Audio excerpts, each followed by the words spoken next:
everybody, it's Stephen here for the Idiot Quilter, and welcome to my weekly episode. It is episode number 347 for February the 24th, 2026.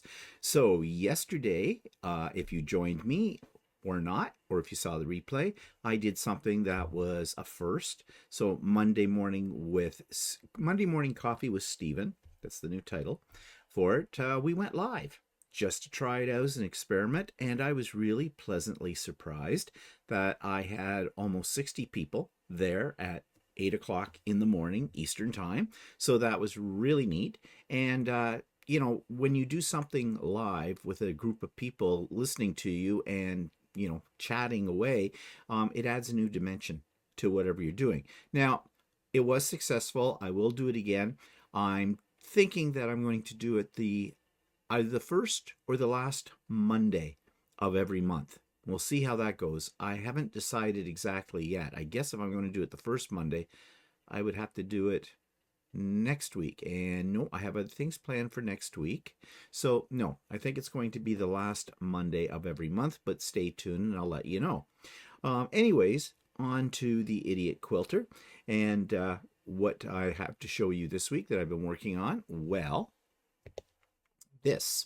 This is a pattern that I'm working on.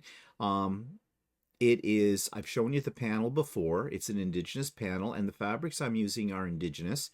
And yeah, you see some of the blocks there up on my design board. That's not going to be their placement. I'm just making them right now. A lot of half square triangles in this pattern that I am designing. Actually, the pattern is already designed. What I'm doing is I'm testing it now. This is the pattern I designed for a Quilt of Valor quilt that I've already shown you.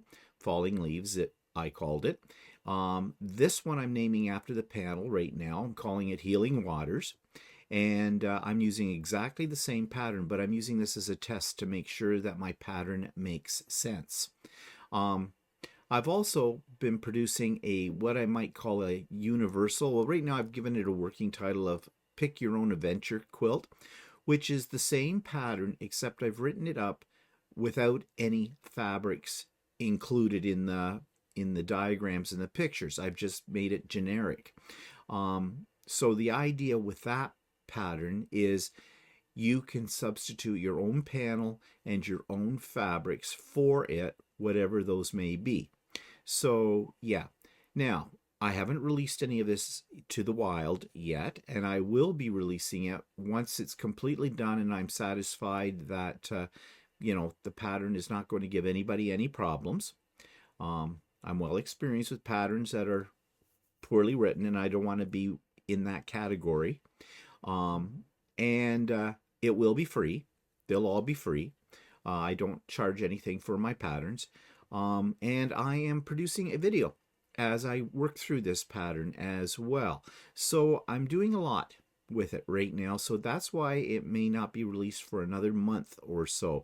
And I'm also thinking of not releasing it, or at least I will be releasing it to the people who sign up for my retreat in April as a little gift from me to them before I release it to the general public. So either way, if you're interested in it, when you see the final product and everything, it will be eventually available to you free of charge. Okay, so that I've been working on, and then I did another experiment, and later in today's episode, you're going to see the process that you go through to make this. Now, this may not be to everybody's liking, and I get it, but it's a great way to use up your scraps and to make fabric. And I found this, it's a file. It's meant for an embroidery machine, and it came from Sweet Pea Designs. It was on sale for like about $5 Canadian or something. So I thought, well, I'll invest in this little file and just see what it can do. Well, it's kind of fun. It will, when you make something like this on your sewing machine, and you can, you're just taking random pieces of fabric, scraps, and sewing them together. Well, this is a little faster because the way this works, as you'll see in the video, is it basically you lay down your fabric in whichever way you want, and you can add other elements to it, like I added some pieces of ribbon as well, and your embroidery machine will do a stippling pattern, of a micro stippling pattern kind of thing, very tiny, all over that piece to hold all the pieces down. Now there's a couple of stabilizers you use with this as well, very simple, and it's pretty standard. If you're a machine embroiderer, you would have these things on hand. And in no time, you can make as many of these blocks, there are 6 of them in this particular table runner, and do whatever you want with them. Now, they do say on Sweet Pea that you could make a quilt out of it. Well, yes and no. I found that given the stabilizers I was using, that it would make a very stiff quilt. And there is water-soluble stabilizer in this as well. And I actually, when the whole thing was done, it was still pretty stiff, even though I had been rinsing out the water-soluble stabilizer, as one does. It was still, though, kind of stiff. So I put it in the washing machine and washed it and dried it in the machine. And it came out a little softer, but it's still kind of stiff. So I don't think as a quilt it would work, but as a wall hanging, as a table runner, as placemats, as panels in a bag, I think it would work very well. And as I said, each piece is going to be unique because you pull out random scraps and it goes together pretty fast. So yeah, but you will see the whole process later in the episode today because I recorded that, and that is because I had not been recording my process on a lot of things, and when I asked for suggestions about changes I could make to my channel, one of the things that came up repeatedly was you wanted to see the process of things, and you want to see my mistakes and how I overcame them as well. And that is basically why I started Idiot Quilter in the first place, to let people know that not everything comes out perfect, and not to worry about it, because there are usually ways you can get around the problems you may have had, or things you will learn from those problems as well. So I'm going back to my roots, and this is one of my first things, but I am making a definite point of recording each of the steps of things that I create so that you know how to do it as well, or can at least see that somebody else is making mistakes too, and it's not the end of the world. So yeah, that's what I have been up to the last few days. Actually, I've been up to a few other things that aren't really quilting or sewing related, like I'm making a dollhouse with my 3D printer. Yeah, I talked about that yesterday on my on morning coffee, so you can check that out. And I will be recording my process with that and my progress as well. It's all going to be done on the 3D printer, the little pieces inside, and right now I've got the basic dollhouse printed out. Now I'm working on one of the rooms, the living room, combination living room kitchen, I'm calling it, and I'm doing, well, I'm wallpapering. Yeah, I'm wallpapering and making wainscoting and things like that. So we'll see how this turns out. I mean, it's an ongoing project, and I will talk about it more as the weeks progress on it on the morning coffee with Stephen. It's more appropriate, I think, there than here. Okay, and what else am I working on? Well, I'm working on another one of those 3D structures that you've seen me make before, and again, that'll be on Morning Coffee with Stephen next week probably. Okay, so announcements. What's coming up? What's up? Sewing with me, Sewing with Stephen this Wednesday. Links in the show notes. Now, the link in the show notes, in case you don't realize it, is a permanent link. What that means is it's always the same link every week. And I know for some of you, some new people, you get very confused about how to get activated into activated. I don't know if that's the right word. How to get access. That's the word I'm looking for. Words fail me. To those Wednesday sews, and you're a little confused. Well, first of all, the link is in the show notes. Show notes are below. It'll say description, and there'll be a part of a sentence come underneath the video.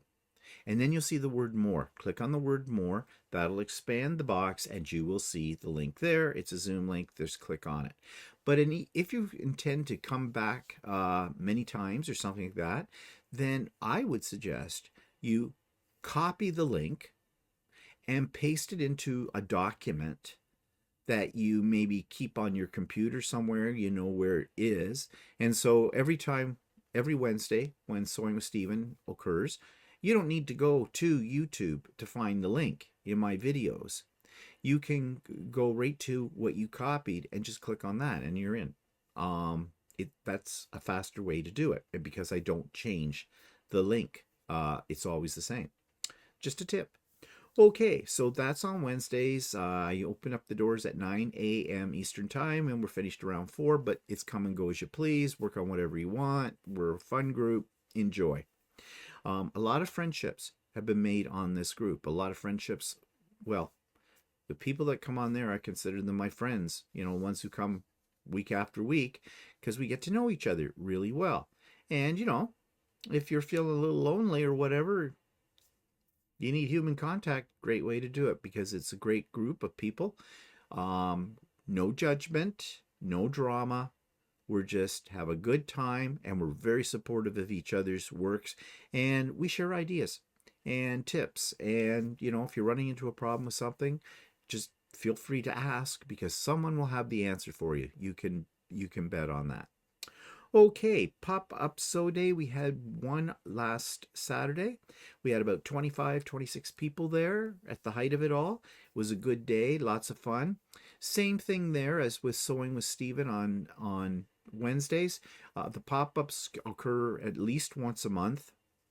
You never know until about 5 days before I'm going to have one or so. Well, that's not true. I usually hint around at it. Or give you a tentative date like I'm going to give you today for the next one in a moment. They're always on a Saturday because I originally started them on for them on Saturdays because there are some people that are not retired. I sometimes forget about that because I am. And it's glorious.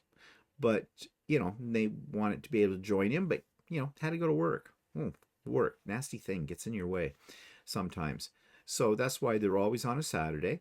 And they're come and go as you please, work on whatever, nothing formally structured there, but it's always just a good time. And it's a great time to get caught up on projects, that been sitting there in a pile staring at you. So when is the next one? Tentatively, March the 21st, Saturday, March the 21st will be the next pop-up sew day. And as I was saying, that I will put the link for that a few days before. Usually it's the week of it that I put the link in, my show notes for each video I put up during the week. And now I just recently made that link a permanent link, the same as what I was just explaining with Sewing with Stephen. So if you do decide to come to that, then it's always a good idea to do what I suggested with Sewing with Stephen. Just copy the link and put it someplace safe on your computer that you can readily access when you want to, and away you go. Okay, now advance notice again. We're getting a little closer. We're still a ways away, but my annual spring retreat, virtual retreat, is on April the 18th. The speakers are all lined up. It's a whole day of fun. It is an absolutely free thing. We have presentations. We have time to sew and socialize. We have show and share. We have prizes. Yes, lots of prizes. And everybody really has a good time. It's a big affair in that I can handle about 95 participants. So you need to reserve your spot. That hasn't happened yet. I have not announced the date for registering. That's what the registration's for, to reserve your spot. And it is absolutely free. Okay. There will be more details coming up about mid-March. I usually put together, well, not usually, I will put together a short video for my channel that explains everything you need to know about the retreat. And then you'll find out the date for when you can register for it and all of that kind of stuff. So stay tuned. If you're on my mailing list, you will get all that information sent to you directly to your email box as well when it comes out. And if you're not on my mailing list and you want to be, now my mailing list, I am not a business or anything like that. I'm not going to try to sell you anything. The only time you'll probably get an email from me is when I'm reminding you of a pop-up sew day, and of course, information about the retreat. That's it. I don't send out, you know, a newsletter or anything like that. I don't do that. So don't worry, you will not be inundated with tons of things from me. And your email address I keep private as well. So yeah, if you want to be on that, you just need to send me an email saying, hey, I'd like to be on your mailing list. Make sure you have your first and your last name, real first name and last name, please, in the body of that that request. And if the email address you want to be contacted at is different from the one that you sent that email to me from, then you should let me know about that too. And that's it.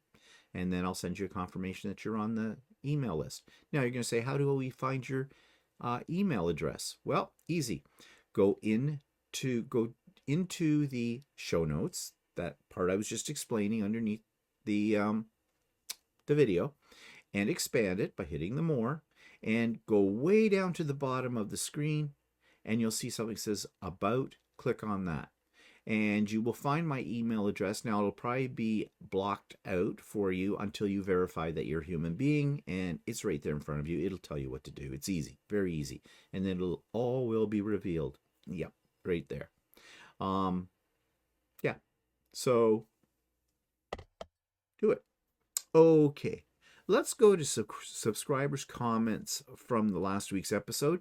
The comments, I make sure that I indicate that I have seen your comment in some way. Sometimes it's as simple as a little heart or a like, because really you said something, you know, really nice, and there's no need for me to really respond to it in any more detail than that. But if there's something that I feel I do need to respond to, or you have a question or something like that, I do respond. And I read all the comments every day. When I get up in the morning, I check for new comments to see what's there. YouTube's supposed to send me an email notification when I have new comments, but that never seems to work for some reason. So, okay, so I picked out 3 from this past week that I thought were of interest. This one comes from Jeannie, and she says, oh, Stephen, you need to know that you get the gold medal for enabling. After watching so many of your embroidery projects, I purchased the Janome 550E. That's the same machine as I have that you see right there behind me. And in addition, I had the Janome 14,000, which is the twin to the 15,000, but without Bluetooth capability. The 14,000, 15,000, I had a 15,000 way back, had a lot of trouble with it. It was at the time, it was my dream machine. It was a combination sewing machine and embroidery machine with a huge hoop. I loved it for a while until it started giving me problems. And if you really want to see that problems, there's actually a playlist on my channel about the 15,000 and all the hell that I went through. I never had trouble, but I just didn't think the stitch quality was that great, so I jumped in and replaced it with the Janome 9480. I thought about the M8, but I wanted the free arm. Yeah, so I'm happy I enabled you. Yeah, you can send me a commission check if you wish. I'll gladly accept it. Then from Carol, I have, after watching your shows Friday and today, I can definitely say that I would not have the patience or space for doing embroidery or long arming. It's interesting to see how to do it though. I'm also lucky enough to have free access to, okay, that's another thing. There's a couple of things in this email. So first of all, let's just look at what she was saying about having the space for a long arm embroidery machine. You want to know something? I didn't think I had the space for either one of those two things either, but you find space. You find space. The long arm especially, yep, it's huge. Now, I live in a fairly not, well, I guess it's a big house by some standards, but it's not that big. And we really didn't have a place to put it either, but we made a space. We have a workshop area, basically a junk room, and that's Lucey room now. And we were able to get it in. So, you know, there are ways. But sometimes, you know, we're apprehensive to make changes in our houses. And I know there's a lot of people, and I'm not saying this is a good idea or a bad idea, but a lot of people don't use their dining rooms And I have heard of people putting a long arm in their dining room, getting rid of their dining room table or moving things around and putting the long arm in there. I've heard of people putting them in their living rooms. Personally, I wouldn't want it in my living room because they are an industrial looking machine. And I really don't know, unless you have an industrial decor, how you would blend it in or whatever. Or maybe you don't care anymore. I know there's lots of people, older people, you're in your own house, you raised your family has moved on, and there's just you and your husband, or in some cases, sadly, there's just you. You probably have space in there somewhere. But everybody's different. So, yes, it is, for something that size, yeah, you do need the space. I get it. Um, she also says, I use Libby. Wait, back up.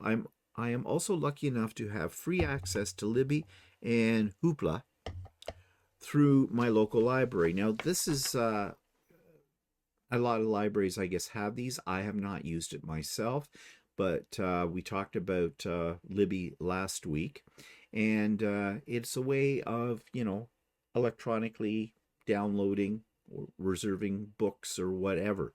And a lot of people, I've been told since, have been using it to get access to old magazines, old quilting magazines with patterns in them. So a source of free patterns and things like that. She says, I use Libby mainly for quilting magazines, although it has ebooks too, and I use Hoopla for ebooks. I read both on my iPad. I recommend that people look into the types of e-resources their libraries might have. When I was doing slow stitch embroidery, I found some great books of stitches on Libby. Libraries have to pay pretty big fees to participate in those services. So if, like here, no local taxes support the libraries, they appreciate your financial donations if you're able. I have never really looked into my local library to see what electronic sources they now offer, um, because I don't use the library. I use the internet for most things. But um, yeah, if you're on a limited budget or something, libraries for the most part are free. And where I live, taxes do support the libraries, so I don't have to worry about paying fees for any of that kind of stuff. But, usually if a library does charge a fee for something like that, it's nominal. So, yeah, it might be an excellent source for, things that, you don't have to pay for. Okay, and Betty writes, Hi, Stephen. Love the idea of these folders. She's talking about the felt portfolios that I bought at the local dollar store and that I was embroidering on my way to buy some for myself now. As you said, they make a good idea for gifts. I was wondering if you ever print out your design first, or do you just eyeball where you would like it to be positioned? Kind of new at this embroidery stuff, so I'm looking forward to you showing your in the hoop projects. Thanks. Okay, I eyeball it. Probably shouldn't, because that gets me into trouble, because as you saw in last week's video about doing the portfolios, the first one I did, I kind of didn't get my designs in exactly where I wanted them. The second one I was a little better at. So yeah, you do have to experiment. I'm one of those kind of people. I sometimes plan out projects, sometimes I just leap in, and that can get me into trouble when I do that. It is tricky to line up things in an embroidery machine, I find. And that's a discussion for another day. Maybe I should, down the road, that might be a potential for another video tutorial about how I actually, when I do have to line things up, how I go about doing it. So thank you, Betty, for that. And thank you to all of you who comment. And this is going to be a new feature here on the Idiot Quilter. Some interesting comments that I hear that I think I should be sharing with everybody, because I don't know if you read the comments or not. I mean, I have to admit that I don't often read the comments on videos, other people's channels that I go to. Probably should, because it's usually there's a wealth of information in the comments alone, collective knowledge kind of a thing. Okay, so last week on So Chatty, I taught Walter, well, I didn't really teach him, but I showed him how Quilt Path works. He did the recording of it all, so you could see it too. And so now that he knows sort of, or has had a taste, let's call it that, he has a taste for how to load the a quilt sandwich into Lucey, the long arm. And now that he's seen Quilt Path, he's just itching to get on the machine and start fooling around with free motion quilting. He's on his own because I have tried it. I do not like it. Sorry, I know, blasphemy probably. I prefer the computer, but he wants to try doing the free motion himself. So we have to get that set up, and I'm hoping we have something to show you this week on So Chatty. There's a problem. I'm an early morning person. Walter is a late night person. So we sort of like ships in the night. We pass each other. And trying to, stop and organize the time to do this doesn't always work out. I'm working on a plan for today, though. Yeah. I figure if I can get him to load Lucey up today, then he can start playing with it tomorrow and on Thursday. And I'll set up a camera to sort of, or I'll go in and record them at different stages, and we'll do it from there. I don't know. I have to wait. I have to check it out with Walter. Have to always make him think it's his idea. He says he wants to do this. Okay. But he loves sleeping. And that's a bit of a problem. But we'll do it. We will do it. So stay tuned. Okay. So I showed you making what's called making your own fabric. I showed you this, right? So now what I'm going to do is I'm going to insert the video I made of my process for this. So before, you might want to pause this for a second, grab yourself a coffee, and sit back and enjoy this process video. So I got this file from Sweet Pea. It's an In the Hoop file, and it's to make not the bag they show here, but to make the fabric that they show here by using scraps and putting it in the hoop. Now, I was skeptical about this at first. I thought, well, so what? I've sewn pieces of scrap fabric together to make an abstract like piece of fabric that I've used in something like a bag or a table runner or something like that before. So why is this more radical? Well, the pattern was on sale, so I bought it. And in that, it tells you how to go about doing this. And I think it works very well. When you make a piece of fabric and you're putting pieces together, you're doing the standard 1/4" seam allowance, you're putting right sides together, you're flipping them over, you're cutting, straightening, adding more, that kind of thing. And that's all very effective, but time consuming. This is a much faster method. So I'm going to show you how to do it. And I'm going to show you the end result when we get there. The first thing is once you've got the file and you pick the size you want, and I picked the biggest file, so I'm using my biggest hoop here, and the hoop is already here. You need to hoop. I put in 2 layers of no-show mesh. You could probably get away with 1 layer of no-show mesh, but I use 2 just to make sure that my stitches are stable. And then on top of that, you float a piece of I'm using Battleizer, which is a low loft form of batting, but you could use whatever batting you have. This is a great project for using up scraps of batting, for using up scraps of fabric as well. In fact, we are going to use scraps of fabric too. And I have my fabrics all laid out here, and we're going to use some ribbon as well, although that's optional. Okay, so I've got my 2 layers of no-show mesh stabilizer hooped. I now have on top of that my piece of Battleizer. So now I'm going to take it over to the machine where I've already loaded my project, and let me show you what that looks like. Here's the project. It's basically only 3 color changes, and in a sense there's not any color changes whatsoever because I'm starting off with 1 color of thread, and that's what I'm using in all 3 instances. And you'll see this in a minute and see what I mean. So you can see here, now let me turn off. And there's what it looks like. So essentially what it's going to do is when I put it in the machine, the first round of stitching is to tack down the battleizer to the no-show mesh. Then I'm going to take it off the machine and trim up to the sewn lines my battleizer. And this is what you'd normally do if you were doing applique in the hoop. Then I'm going to bring it back to the hoop, but I'm going to put a piece of background fabric onto this. Now this could be anything. It doesn't matter what color it is. It doesn't matter, as long as it's big enough to cover that area, leaving at least a 1/2 inch all the way around from the seam that's there, then you're okay. So I'm just grabbing some old fat quarters basically that I'm not using anymore because no one's going to see them. They're going to get covered up, as you'll find out.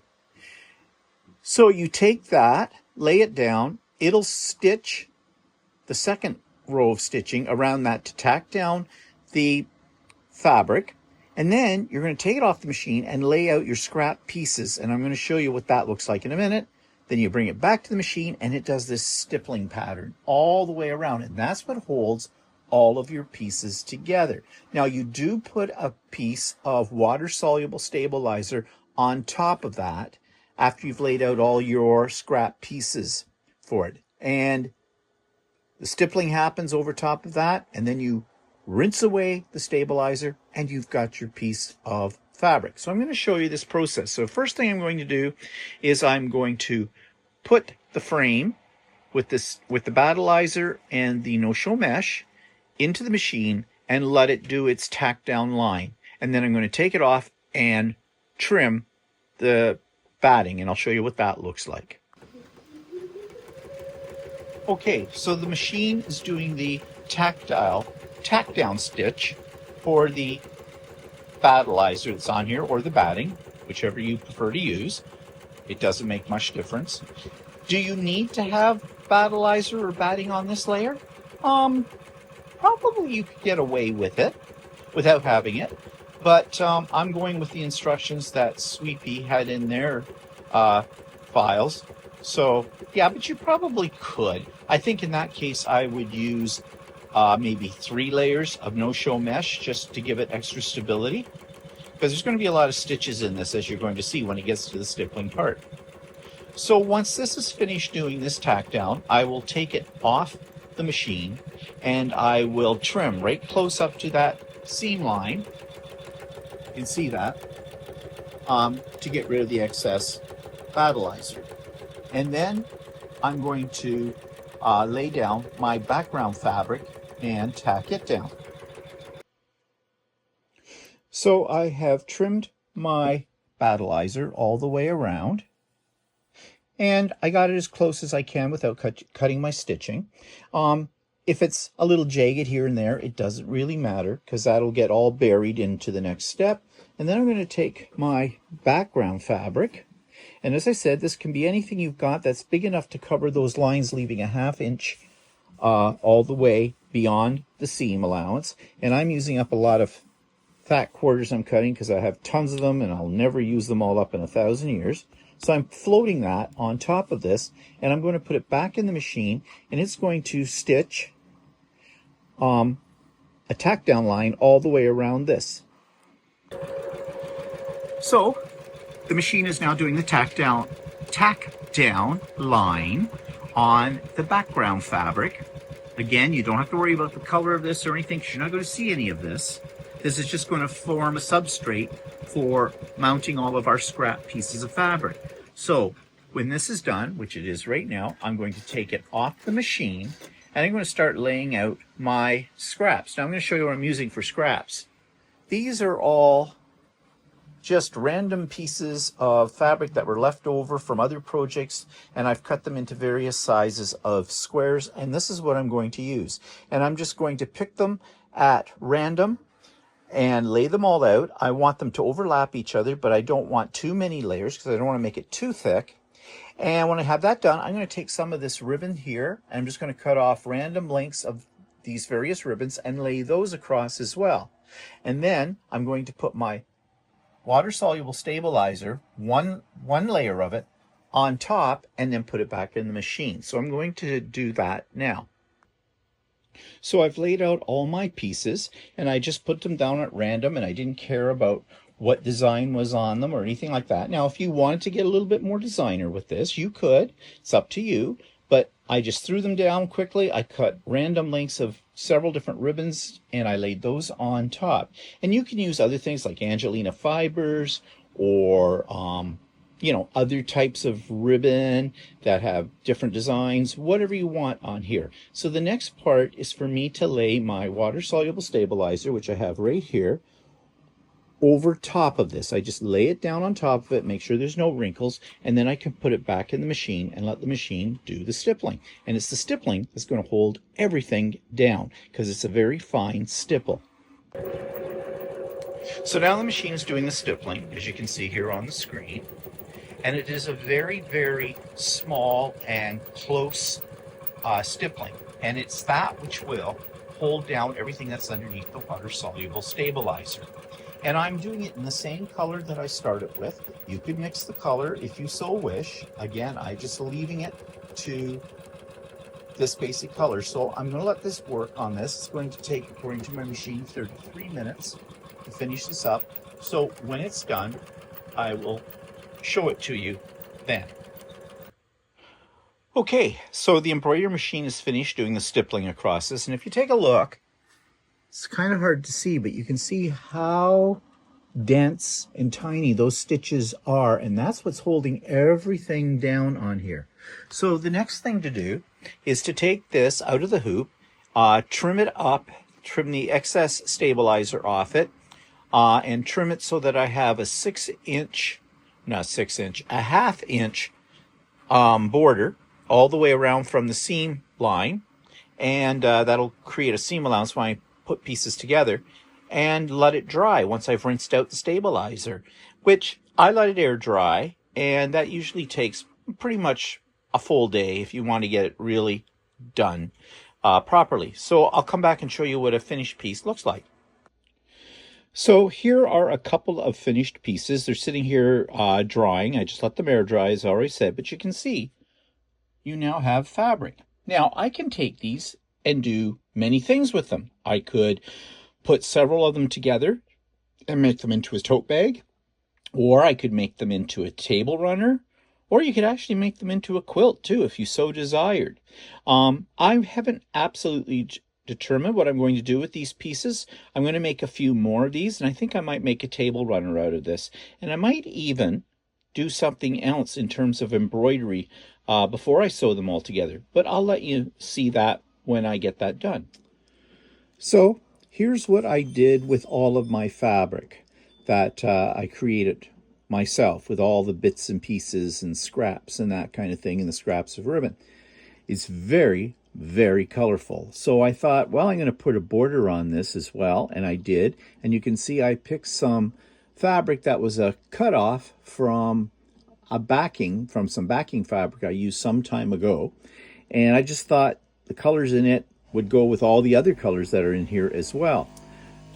The back is this wild fabric. Again, this was a backing fabric. This was a cutoff from that.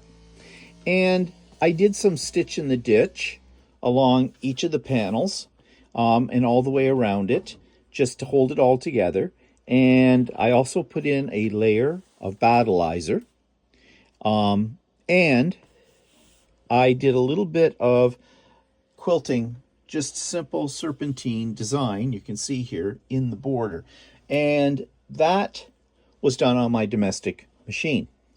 So what do I think? Well, this was really stiff, because even though I rinsed out the water-soluble stabilizer that I had placed on the top of the layers to hold them down, it's basically essentially a glue. And that glue, when these panels dried, they were very heavy, very stiff, almost like cardboard. So when I got it all finished, when I got it bound, I took it and I threw it in the washing machine, and then I threw it in the dryer, and that softened up things and washed out most of the water-soluble stabilizer. Now, the one problem, though, is it didn't lay flat at that point. It was still curving around. So I steamed the shit out of it, to be quite honest, with my steam iron to make it lay flat, and it seems to be laying flat. There are some other problems using this technique. One, I don't really have, well, I do have raw edges because these pieces of fabric, they're not appliqué on there. They were just laid on top of each other. And then even though the stippling, as you can see, is very fine and it holds the pieces down pretty well, it doesn't cover every raw edge. So there is a little bit of fraying. Not a lot, but if this was washed again, then it would probably fray a little bit more. And over time, well, now it might give it an interesting look over time. But anyways, it won't come apart. There's no way of that because it's just so much stitching on this. I think it's very, very colorful. But I think these kind of tiles might work better in a bag. I think in a bag they would work really well as opposed to a table runner. I don't think I would want to make a whole quilt out of these. Maybe some of the tiles in a design, a quilt design, like here and there in it might be okay, but I definitely don't think I'd want to make a whole quilt from this because it's not soft. It's heavy. The other thing too, though, these panels would probably make a decent throw cushion, a decorative cushion too, so you could use them for that. It's just a way of getting rid of your scraps. It was kind of fun to do. And as I said, it was a bit of an experiment, but it does, for the most part, work. You can make your own fabric using your scraps on your embroidery machine. So I hoped that inspired you. As I said, you can get that file. And basically all the file is just a stippling file. You may have one already if you own an embroidery machine. If you don't own an embroidery machine, well, you can't really do this technique. Well, yes, you can. Yes, you can. It's a little bit more involved. But you can basically take some stabilizer. You can throw down your scraps fabric. If you want them to stay in place, add a little dab of washable glue to the back of each piece. Just stick them all down. Don't make your piece too big. Take a piece of water-soluble stabilizer. And, if you want to put it on a piece of batting, that's probably a good idea. Okay, let me back up. Take a piece of background fabric, just a plain fabric, okay? Take a piece of stabilizer, put it on top of that. Lay out all your pieces on top of that. Put a piece of water-soluble stabilizer on top of all that and run it under your machine. Do free motion with it. Or you could do zigzag all over the place or a decorative stitch all over the place, enough to hold down all the pieces. Now, it's going to take you a lot longer to do that. I have done that and it does work, but that was before I had an embroidery machine. But you could do it that way too. Not sure if it's worth the time and the effort, however, to do it that way. But, you never know. Might get a little idea. May do smaller chunks, whatever, with that. So anyways, you've seen the video now, so you know what I'm talking about. Okay, let's move to subscribers' creation of the week. And this beautiful piece comes from Johanna Vedeka. This week's subscribers quilt comes from Johanna Vedeka, and she sends us this picture of a lovely creation, and it is a wedding ring quilt. And she says, attached is a picture of a quilt I made for my grandson and his wife. They chose the colors from their wedding. I used the Cut Right template set and pattern and Donna Jordan tutorial to make this quilt. It started as a queen size, and then they bought a king size bed. Because the blocks in this pattern are square, I was able to add blocks to make it larger. As I had to take breaks along the way, it took 3 years to finish it.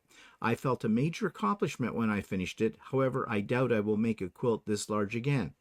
It was too large to quilt myself on my domestic machine, as well as that's a talent I haven't accomplished yet, so I asked Brenda Goodwin, a member in my sewing guild, to long arm quilt it. I think her quilting turned out beautifully. Well, I do too, Johanna, and quite an accomplishment. 3 years to make this and made a king size. Well, it's absolutely gorgeous, and I am sure this is going to become a family heirloom that your kids are going to want to hand down to their kids. So Thank you, Joanna, for sending me this picture. It's absolutely gorgeous and a major accomplishment. And I know, and you should be, proud of this. And if you'd like me to feature one of your beautiful creations, it doesn't have to be a quilt, it can be anything that you have made. Then send me one picture and a little blurb about it, 50 words or less, and I'd be pleased to show it here on one of my episodes. Okay, so that takes me to the short tip of the week. This is a block I am not familiar with, and it's called Blazing Arrow Block. Looking for a new block? Tired of the same old, then you might want to try this short tip on how to make a block called the Blazing Arrows. And I think just this one block alone would make a really cool quilt, and it would even have a secondary pattern. I can see that. So in this short, you get the very quick version of how to make the Blazing Arrow block. So you may want to check it out. So in this section, which I now call Have You Seen This? Sue Norfleet, one of my friends and a regular subscriber here, longtime subscriber, she sent me this article, and yeah, it's really interesting because they have done some research and find that women live longer because they craft. That is interesting. So here's what I'm talking about. Here's something I thought you might find interesting. Sue Norfleet, one of my longtime viewers and a good friend, sent me this email the other day, and I think this is really interesting, and especially this will appeal to the ladies out there. She writes, "Hi, Stephen. I know you've touched on this concept in some of your episodes, but I thought it's interesting that a university is studying it. Someone shared it on Facebook in one of the quilting pages I follow, and I thought you would be interested if you've not already seen it." Well, Sue writes, a long-running study from the University of Helsinki found that women who regularly engage in traditional grandma hobbies such as knitting, sewing, crocheting, and gardening tend to live up to 8 years longer on average. These activities help calm the nervous system by lowering stress and promoting a meditative, focused state through repetitive movement. They also build confidence by creating a sense of purpose, routine, and visible accomplishment. Mentally, such hobbies keep the brain active, supporting memory, attention, and cognitive flexibility as women age. Together, these effects show that simple creative pastimes can be deeply therapeutic, emotionally grounding, and beneficial for long-term health. Well, you know, I have been saying in the past that I believe, at least for me, that doing quilting and other hobbies that I have, like 3D printing, etc., keep my mind active. And, you know, I watched my own mother deteriorate because she did not do this kind of thing. She just sat in front of a television set all day long, and I do believe that that brought upon her a premature death. I like to keep my brain active, and I think not only does this apply to women, but I'm pretty sure this would apply to men as well, because, you know, men have a tendency after they retire, since they put their whole life into their work, to just sit around and do absolutely nothing. And of course, next thing you know, they've had a heart attack and that's it. So yeah, I think this is a well worth study that has found something that is very important to all of us. And I think it's a little sexist. I don't think it's just ladies. I think they should do a study on men as well, because we need to keep our minds active as well. So this is good news. So if you're quilting, if you're sewing, if you're doing some other creative activity, you're going to live forever. Thank you, Sue, for sending this in to me. Okay, so that brings me to the end of this week's episode of The Idiot Quilter. I hope you're liking the changes, modifications that I have made to this over the last couple of weeks. And if you do, please, and if you haven't done this already, like and subscribe to my channel. It really does help me out. I sound just like all those other creators that say this, and I always said I was never going to do this. But guess what? I've done some research, and it does help.